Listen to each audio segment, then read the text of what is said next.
Hello दोस्तों, welcome to computer शास्त्र। Data structure के न्यू वीडियो में आपका स्वागत है। इस वीडियो में हम पॉइंटर अर्थमेटिक्स के बारे में पढ़ेंगे। ये पॉइंटर का कंटिन्यूस वीडियो है। यहाँ पे 4 पॉइंट्स मैंने दिया है। सबसे पहला पॉइंट है assignment of pointer of the same type.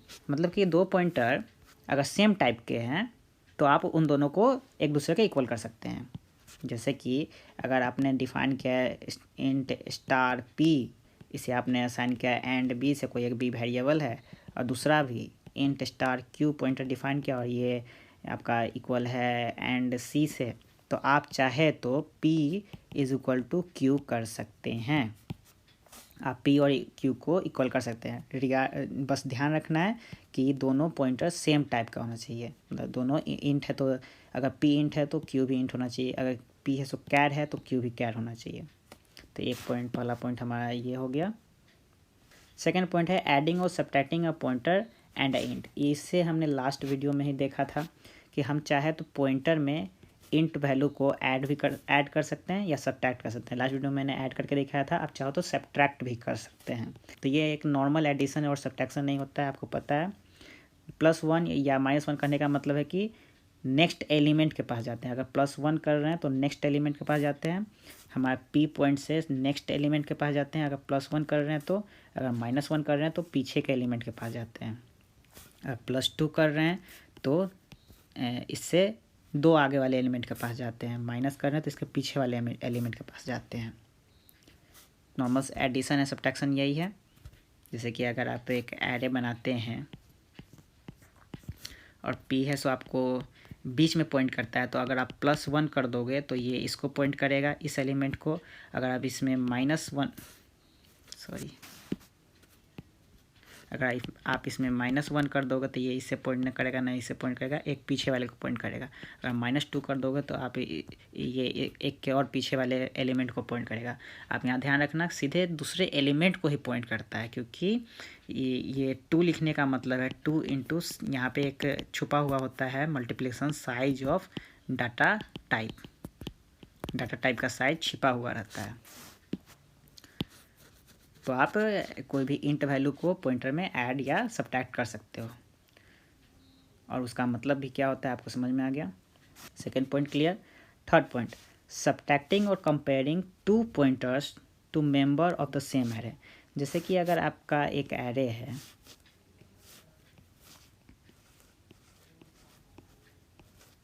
एक पॉइंटर p है जो कि सेकेंड एलिमेंट को पॉइंट कर रहा है, एक पॉइंटर q है जो कि ये हमारा 0 एलिमेंट है, ये 1 2 3 4 5 q है, सो थर्ड एलिमेंट को पॉइंट कर रहा है।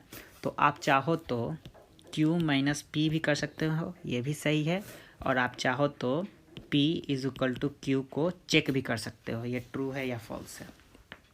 मतलब दो पॉइंटर अगर सेम एरे को पॉइंट कर रहा है तो आप दोनों में सब्ट्रैक्शन और कंपैरिजन दोनों कर सकते हैं। ये तीसरा एक वैलिड ऑपरेशन हुआ। असाइनिंग और कंपेयरिंग टू ज़ीरो। आप एक पॉइंटर वेरिएबल को 0 से असाइन कर सकते हैं, इक्वल टू 0 कर सकते हैं। ये हमें बहुत बार चेक करना होगा। 0 को हम एज नल से भी डिफ़ाइन करते हैं, तो बहुत बार आगे के जब इंग्लिश का प्रोग्राम बनाएंगे तो हम चेक करेंगे कि जो हमारा p ऑफ नेक्स्ट है वो नल के इक्वल है या नहीं है। या आप जब भी पॉइंटर डिक्लेयर करोगे तो एज नल पॉइंटर डिक्लेयर कर सकते हो। मतलब कि आप p को 0 से असाइन कर सकते हैं या 0 से कंपेयर भी कर सकते हैं। यहाँ पे कंपैरिजन हो गया, यहाँ असाइनमेंट हो गया, ये हमारा असाइनमेंट हो गया, ये हमारा कंपैरिजन हो गया। ये सारे ऑपरेशंस आप पॉइंटर पे कर सकते हैं। पॉइंटर के साथ हम यूनरी ऑपरेशन भी कर सकते हैं। अगर p++ लिखा है तो इसका मतलब वही p+1 है। p-, लिखा है तो इसका मतलब वही p-1 है, जैसा एक वेरिएबल के साथ होता था। बस ध्यान रखना वही कि जो हमारा इंट है, नॉर्मल वेरिएबल के साथ +1 करते हैं तो +1 होता है, बट हमारे पॉइंटर के साथ +1 करते हैं तो उसका मतलब होता है +1 into size of the data type. इस पॉइंट को बहुत गौर से मैंने बहुत बार बोला होगा, इसे आप ध्यान रखना, क्योंकि हर जगह कहीं भी क्वेश्चन पूछते हैं तो इसमें कंफ्यूज करके ही पूछते हैं।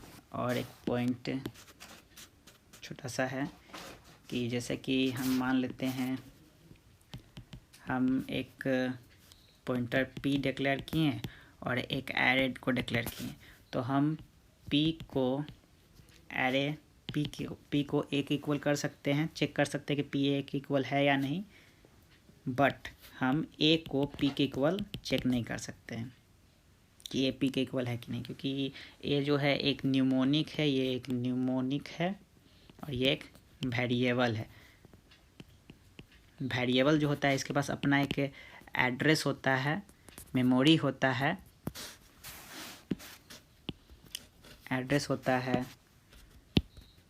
मेमोरी होता है, बट न्यूमोनिक बस एक रिप्रेजेंटेशन होता है। इन दोनों को हम इसमें असाइन नहीं कर सकते, ये एक रॉन्ग स्टेटमेंट है। और साथ ही साथ हम टाइप कास्ट भी कर सकते हैं। टाइप कास्टिंग का भी हम बहुत ज़्यादा यूज़ करेंगे। हम टाइप कास्ट भी कर सकते हैं पॉइंटर को, जैसे कि आपने एक डिक्लेयर किया कैर स्टार सी और दूसरा डिक्लेयर किया है इंट स्टार पी, दोनों का तो डाटा टाइप अलग है, तो आप p इजिकल टू सी नहीं लिख सकते हैं।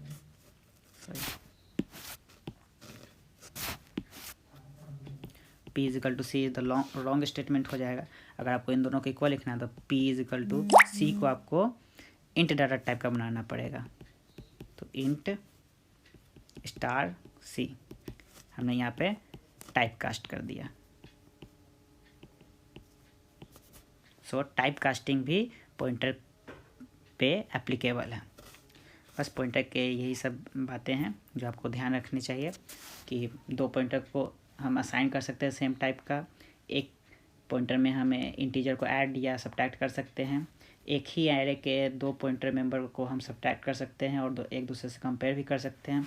पॉइंटर को हम 0 से कंपेयर कर सकते हैं और 0 से असाइन भी कर सकते हैं डिक्लेयर के वक्त। अगर एक पॉइंटर और एक एरे है तो हम पॉइंटर को एरे के इक्वल कर सकते हैं, बट एरे को पॉइंटर के इक्वल नहीं कर सकते, क्योंकि एरे सो न्यूमोनिक होता है और पॉइंटर है सो एक वेरिएबल होता है। अगर हमें दो डिफरेंट डाटा टाइप के पॉइंटर को इक्वल करना है तो हम टाइप कास्टिंग का हेल्प लेते हैं। That's it for this video. Next video में मिलते हैं। Thank you for watching guys.